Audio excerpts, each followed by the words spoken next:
There just seemed a time when, if you heard the word red or communism, you certainly had a stereotype of vision of it or thought of it. Basically, it was bad. You were taught to think this is the great evil. You really didn't see them as human beings. You saw them as sort of this amorphous force that could destroy you. Today, every state, every city and town is within striking range of a determined enemy. A different kind of war now cast a dark shadow over America and the Lehigh Valley. Following the Korean War, the whole nature of warfare changed from conventional weapons to atomic weapons, including a hydrogen bomb, and the delivery systems to be able to deliver those nuclear weapons. The United States was engaged in the Cold War, and the technology that was needed was the production of liquid oxygen, liquid nitrogen, and liquid hydrogen. And Air Products developed with government support the technology for producing those products. Our chances for survival will be far better than those of the people of Hiroshima and Nagasaki if we act on our knowledge and are prepared. If the Russians were coming, Americans were preparing. Public shelters and private basements were stocked and ready. A fallout shelter equipped with enough water and food for 2 weeks, and a battery radio should be an integral part of every home. I still come across the old civil defense signs on the buildings, and many times they were schools and public types of building. When we've gone into what would have been shelters at that time, we found what they call crackers. It was like a wafer. We found 1 gallon cans, sealed cans of basically hard candies, and cans of water. And we added on a shelter in the back. It was a concrete shelter, and that eventually became our news operation from there, because in the event of any problem like that, we always had to be able to operate from there. When we started work on Two Rivers Landing, the present Canal Museum Crayola factory tour, we discovered down in the basement, because that was the old Orr's department stores, a whole cache of materials from the 1950s, from the air raid shelter era. In classrooms, children learned a new drill and a new song. Duck and cover, and we had them like we had fire drills. Cover your head and you'll be all right, and we believed that. And I think back on it now, and all that means is that we would have made a smaller shadow on the ground if we had been hit with a nuclear device. But we did everything trusting those in authority and feeling secure that what they were telling us would actually help us. While children covered their heads, teachers raised their right hands. When I was a student at Northampton High School, each evening when I came home from school, I watched the television hearings of the McCarthy Committee. In the Cold War atmosphere of paranoia and suspicion, Senator Joseph McCarthy spearheaded his anti-communist campaign, accusing artists, entertainers, and government leaders of being communists. Lo and behold, when I graduated from Kutztown State Teachers College in 1958 and was hired by the North End District, I received a telephone call from our superintendent requesting that I come down to the senior high school auditorium. When I arrived there, we were asked to raise our right hand and swear that we were not members of the Communist Party or any subversive group that aimed to destroy our American traditions. We took the oath automatically. We really didn't even think about it. In 1957, Russia launched Sputnik. As a result, schools bolstered science courses to keep up with Russian students. The space race had begun. But in the mid-50s, the focus of civil defense shifted from preparing for a nuclear attack to responding to a devastating natural disaster, the Easton flood of 1955. That was scary. I mean, we walked down to along Canal Street and it was underwater. We looked at the bridge that goes over to Cementon, and the river was nearly to the bottom of the bridge. My grandmother lived in the Newport section of Northampton, and her house was underwater.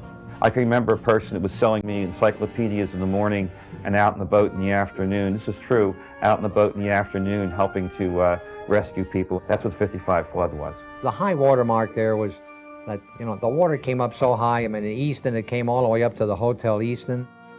The state government and also the feds were looking for some organization to try to help out with that flood.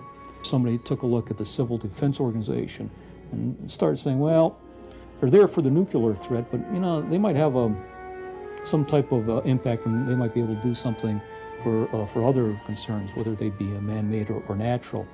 Mother Nature, as well as the Cold War, would forever broaden the scope of civil defense in the Lehigh Valley. Really was the 55 flood, where there was a little bit of a change in philosophy, and they were getting the organization to basically address all threats. And that's continued, right along.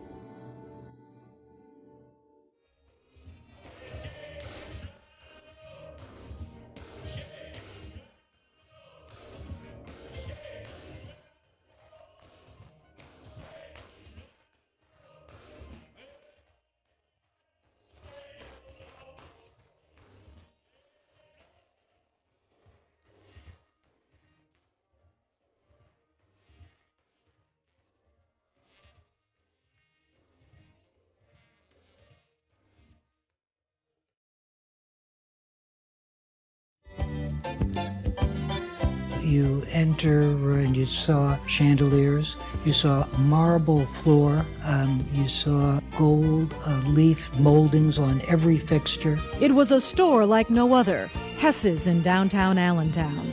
In the 50s, it was the place to shop, in style. It was the closest thing that the Lehigh Valley had to a New York or Philadelphia shopping experience. That's what Hess's was like. Hess's sold everything. Original gowns for $6,000 or $7,000, and toasters and toys and records and books, and TVs and refrigerators at the time. Our slogan was, you'll find the best of everything at Hess's at the lowest possible price. Hess's was known for its magnificent chandeliers, brought back from Europe by Max Hess. One of the chandeliers came in, and they had it assembled on.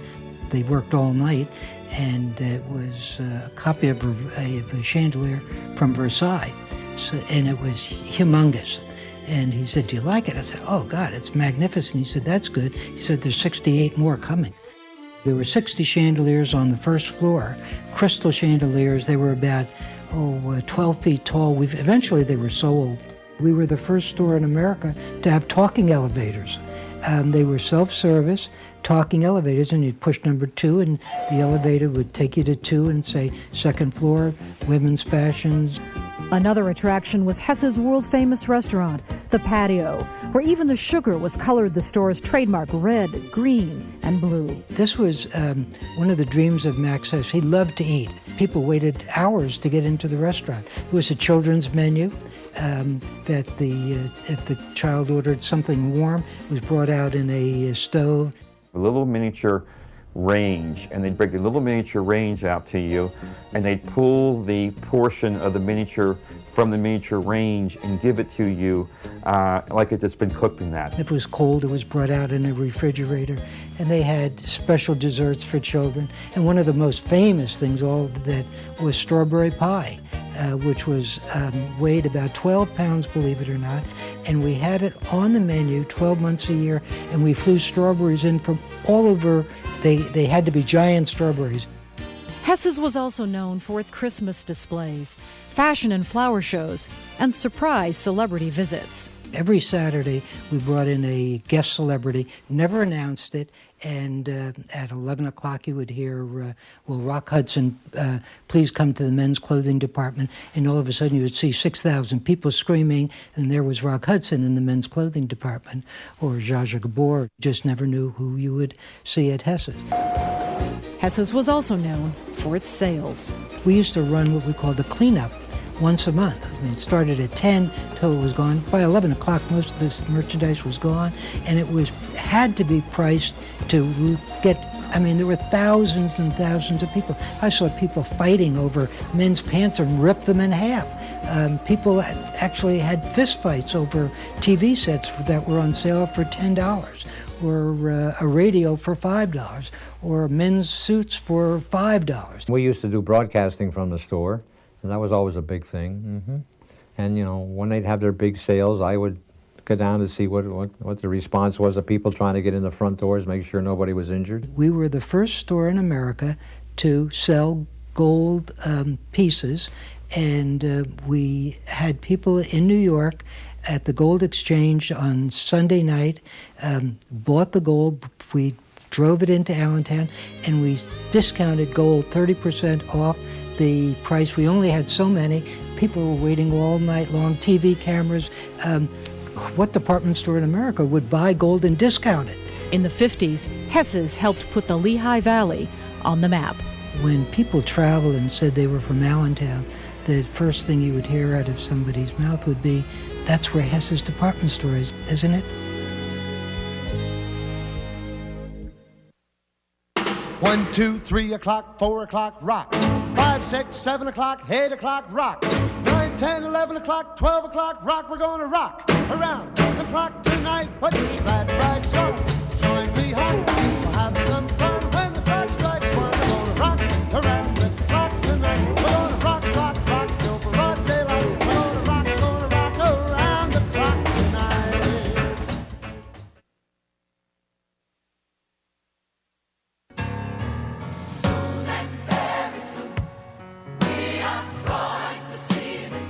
It was only until the laws were passed in the 60s that there was a possibility of you reaching the American dream, but not in the 50s.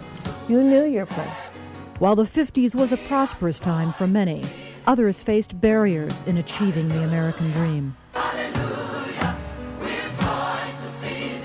African Americans in the Lehigh Valley faced racial barriers in jobs and housing. I can remember my parents falling on their knees and thanking God that they were able to get a home finally. It was very difficult. I don't think there was a lot of overt job discrimination as far as getting a job. But maybe when you got into the plant, and probably most definitely when you got into the plant, whether or not you could make the advancement from the better departments from the lower departments to the better department, that's another story. One incident that troubled me was a friend of mine that I had met at a summer camp, and she was a couple years older, and I just thought she was wonderful, and I followed her around everywhere. And it was during the time when there were a lot of things going on in the South, and I remember asking her what she thought about black people and black people going to school, and she said, well, I think they're okay as long as they're kept in their place.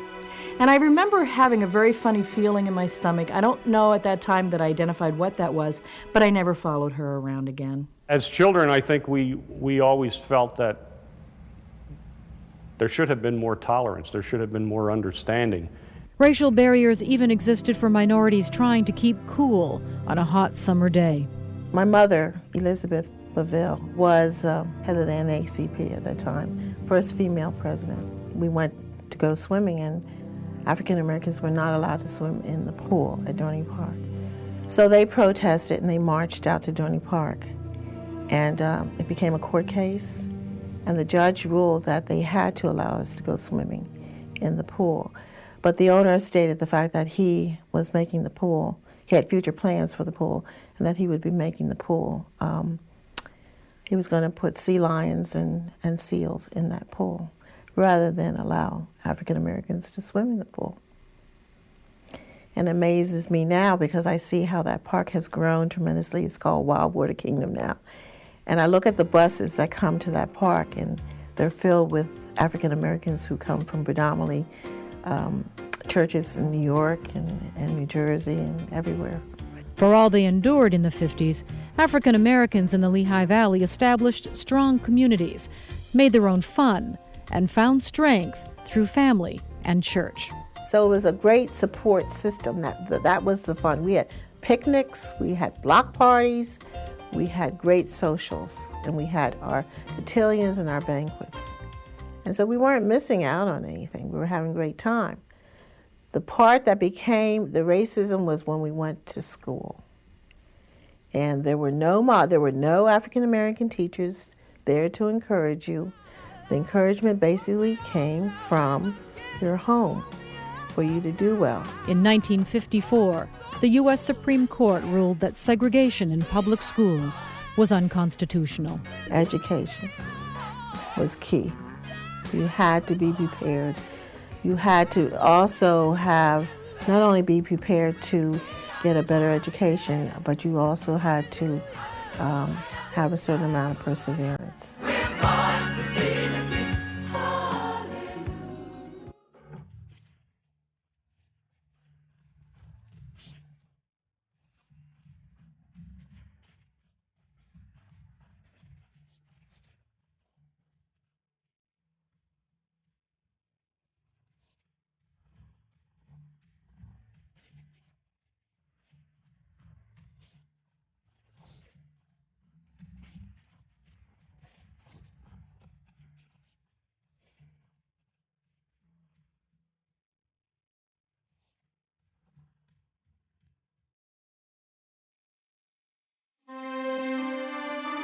Polio was the big thing. We could have as high as 5, 6 iron lungs on the unit at a time. Polio. In 1950, this crippling and potentially deadly disease had struck 263 people in the Lehigh Valley. It was a very, very dreaded disease. We were all fearful of it. Your parents were scared to death of polio, particularly during hot summers. They would tell you how to be careful with swimming or whatever, and if there was an outbreak in one area, it was almost like you avoided that pool or that area. For many victims of the disease, children and adults, a noisy workhorse of a machine called an iron lung kept them alive. I was about 23 years old. I was working in the communicable disease part of the hospital in Allentown. If we had a patient come in that we put in an iron lung, we always called up Mack trucks, and they would make sure we had another lung ready to go right outside our door. It's like the ventilators that we have today in the hospitals, but of course at that time we didn't have anything like that, but it was actually to help the patient breathe. It did their breathing for them. It's an unforgettable noise. You'll never forget it. It's like a hissing noise. And it goes, shh, shh. That's the noise it makes. I was 24, married with 3 children. We are farmers, and I was picking potatoes, and I got this terrible pain. Well, when the doctor came that night, he did something, and he said, put your arm up. But I couldn't put my arm up anymore. Then I said, I bet you I have polio. And I was put to the hospital at night. The next day, I was in oxygen under the tent, and the following day, I was in the iron lung. Well, I had a mirror on my iron lung. I could tell who was out at the window, who was outside on the stone. They stood on like cement blocks outside the window and talked in. They went through a lot of pain, these youngsters, not only the youngsters, the adults too, because they'd have the spasms in their muscles, in their leg muscles, their neck muscles, and their back muscles. And the children that were in there, they cried at night. And they would call, Mommy, Mommy. But there's always one or two that sort of stick out in your mind. And this little guy's name was Howie. He was a sweetheart. He had the most beautiful eyelashes. He just captured your heart. He had braces and things, but he never walked. Little Howard, I had him in my room. His legs were only like the legs in the chair, very thin. But for the long time, he couldn't eat, you know. Well, I'd never admitted to this, but I will now. My girlfriend and I found a kitten one day, and he loved kittens. So one night, when nobody was around, we sort of snuck the kitten into Howie's bed, and Howie played with the kitten for about an hour, and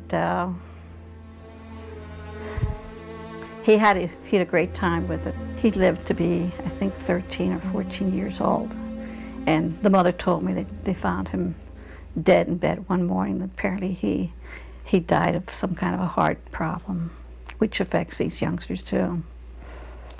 The most dramatic medical advance of the 50s was the Salk vaccine that immunized us against polio. In 1955, field study results of a polio vaccine developed by Dr. Jonas Salk were made public. His vaccine worked. everybody got the shot. No questions asked. You lined up, and they gave us the shots, not in the classroom, but out on the playground behind the school. They just did, everybody lined up and just gave us the shots. It's like a relief. It's like now we can do whatever we want and go wherever we want or swim, and we don't have to worry about polio. By 1956, only 4 cases of polio were reported in the Lehigh Valley. By 1957, the president of the Lehigh County Medical Society announced that the polio vaccine would be provided free to all under age 20. Almost 3 decades later, area Rotarians participated in a humanitarian effort to eradicate the disease worldwide. I knew I could lick it. I just knew. If it wouldn't have been for the iron lung, I would not be here anymore. They all told me I wouldn't hit the potato field again. And I says, you're going to eat those words. And they ate them too.